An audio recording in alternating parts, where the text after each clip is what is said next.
Before the Musk settles, allow us to fully enjoy this moment and take in all that it means, because nothing tells us more about the true nature and the true colors of both the left and the right than the reaction to Elon Musk's glorious Twitter takeover. And this moment echoed what we, those on the right side of everything, all felt the moment we found out this way. And this is where we find ourselves, with Elon Musk about to buy Twitter. Yeah, I saw that. Apparently it's going down. It happened. Oh! What? Oh! The press release has been announced. Elon Musk just bought Twitter. We got a movie star cut type of a superhero. It's like a movie.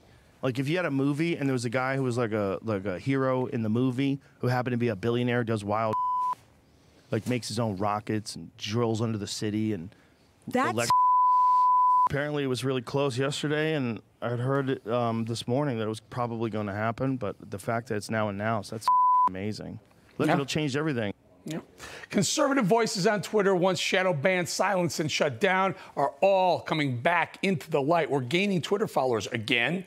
Our posts are being seen and heard, and we are celebrating Elon Musk for moving things back in the right direction. Yesterday, I gloated about the left's snowflake tears, and my, oh my, I've quite enjoyed what a progressive panic this has inspired and set off. But I do think that this one, ready for it, takes the cake. Who own all of Twitter or Facebook or what have you, you don't have to explain yourself. You don't even have to be transparent. You could secretly ban one party's candidate or all of its candidates, all of its nominees, or you could just secretly turn down the reach of their stuff and turn up the reach of something else, and the rest of us might not even find out about it till after the election. Elon Musk says this is all to help people because he is just a free speech, philosophically clear, open-minded helper. He said that with a straight face. He said that with a straight face. I can't even take it. I've listened to that clip so many times. You know, when you watch a movie, you've seen a million times, but yet you still think it may end differently somehow. Like when you watch Top Gun and hope beyond hope that maybe Goose will make it this time. Or when you watch Die Hard, my favorite Christmas movie, by the way, and think maybe John McClane will somehow get shoes on before that nightmare of a scene ensues with the glass on the floor. But no, I watched that MSNBC clip, and each and every time, the lack of self-awareness is there, blaring right out at you. You know, once upon a time, the glaring hypocrisy on the left shocked me to no end, but I'm no longer shocked, as I once was, that the MSNBC host Ari Melber, up in arms, warning that Elon Musk could hack the political debate. Where did he get that idea? By having the website secretly ban one party's candidate? Hello? Twitter banned President Trump.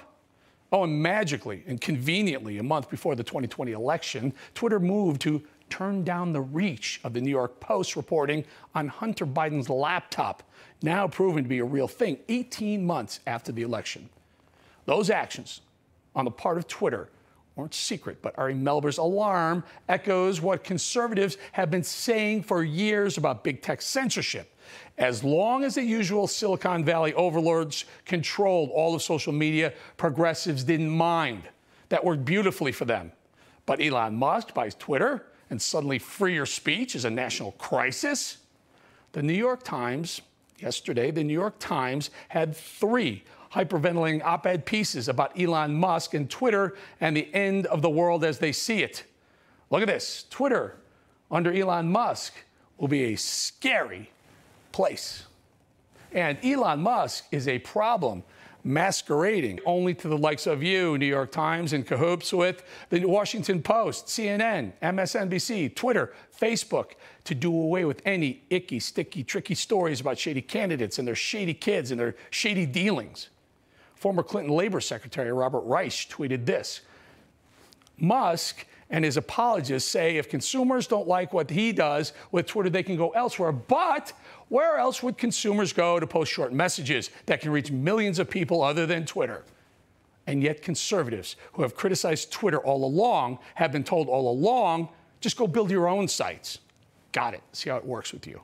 And the New York Times actually wrote this, Quote, the 2016 U.S. presidential election, 2016, remember that one, gave Silicon Valley executives, U.S. elected officials, and the public a peek into what can go wrong when social media companies opt not to wade too deeply into what people say on their sites. Russian propagandists amplified the views of deeply divided Americans, further polarizing the electorate. So New York Times, I guess with better content moderation, apparently we'd all be enjoying President Hillary Clinton's second term right about now. Allow me to paraphrase what this New York Times Twitter writer is saying. I think she speaks for all of you on the left when she says this, that Donald Trump's win in 2016 was still a very large tree-sized thorn in the side of the left. Well, that win is the result of not managing content on social media. Well, don't worry, the left made up for that nicely in the next presidential election just 4 years later, didn't they? Oh, yes, they did. And Twitter had such a large part to play, and now they're being called out more than ever, and they really don't like it. And when they don't like something, what does the left do? They hurl accusations. Their favorites, racist, yeah. Oh, and what about misogynist? Oh, they know what a woman is, that's right. And it was only a matter of time Elon Musk was accused of misogyny by a Twitter executive on Tuesday, a day after the deal. It all started with a tweet from Politico podcast host Sagar Enjeti, who was responding to a report by Politico that Twitter's legal policy and trust leader broke down in tears at a meeting with her staff this week. So Sagar tweeted this. Vijaya Gad, the top censorship advocate at Twitter, who famously gaslit the world on Joe Rogan's podcast and censored the Hunter Biden laptop story, is very upset about the Elon Musk takeover. To which Twitter godfather and owner now, Elon Musk, responded, suspending the Twitter account of a major news organization for publishing a truthful story is obviously incredibly inappropriate. Truth. Facts. Yes, indeed. Let's all say it again, shall we? In 2020, right before the presidential election, Twitter temporarily blocked the New York Post story on Joe Biden's son, Hunter. But that was deemed misogynistic somehow. Twitter executive Lara Cohen reacted with anger. Quote, color me shocked that people are coming for two of our prominent female executives on day one of this thing. So pointing out the obvious when directed at a woman is now misogynistic. Well, now the Hunter Biden story is growing. It's unstoppable. It can no longer be concealed. Big Daddy Biden keeps saying he knew nothing about all of Hunter's dealings, but all signs keep pointing to, nice try, Joe.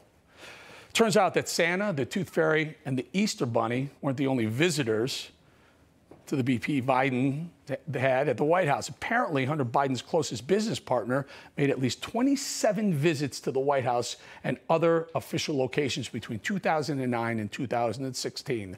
Ruh-roh. And that includes a sit-down with then Vice President Joe Biden in the West Wing, inside the building. Wow. They want to change that answer, Joe? Visitor logs from the White House of former and current President Barack Obama are casting a giant shadow of doubt over Joe I don't know nothing claims. Hunter's business partner, Eric Schwerin, met with Joe Biden on November 17th, 2010 in the West Wing when Schwerin was a president of the since-dissolved investment fund Rosemont Seneca Partners. The logs also reveal that Schwerin met with various close aides of both Joe and Joe Biden at key moments in Hunter's life when Hunter was striking multi-million-dollar deals in foreign countries, including China. Yet President Biden has long insisted he had no involvement, no knowledge in his son's foreign affairs. And yesterday, the only attention the new development received on mainstream media was when MSNBC's Jen Psaki, oops, too soon? Not really. When leftist mouthpiece and pro-child corrupter Jen Psaki was asked about it by a reporter. Does the president still maintain that he never spoke with his son about his business dealings? And given this reporting on Eric Schwerin, does he also say that he has never spoken to his son's business partners about his son's business dealings?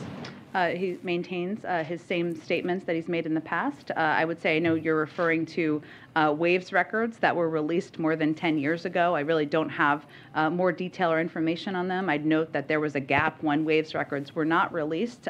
Okay, so he maintains what he said before, that he had no knowledge. Yet, now we know he was meeting with Hunter Biden's partners, soon-to-be partners. So sorry, Twitter. Now you can't hide this. Elon Musk won't let you. We won't let you, even though our current president very much wants to limit what you can see on social media.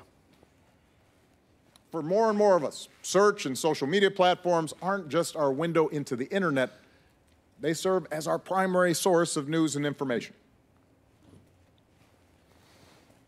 No one tells us that the window is blurred, subject to unseen distortions and subtle manipulations. All we see is a constant feed of content where useful, factual information and happy diversions and cat videos flow alongside lies, conspiracy theories, junk science, quackery,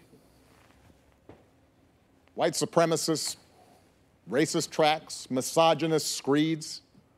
Wow.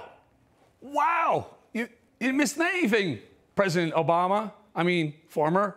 I know that was painful for me too, but it's important to hear because Obama, the de facto president right now, is saying it without saying it, but he's saying it. Lies, conspiracy theories, junk science, white supremacy, misogynism. This is the left rebranding us. Those are leftist words used to defame us, conservative voices. Lies means the stories they cover up to keep hold over Washington. And conspiracy theories means anytime we point it out, we found out what they're up to. Like right now, Joe Biden, you've been found out. And Twitter, thanks to Elon Musk, you've been found out too. And I imagine there's a lot more to come now that you can't cover it all up and control us anymore.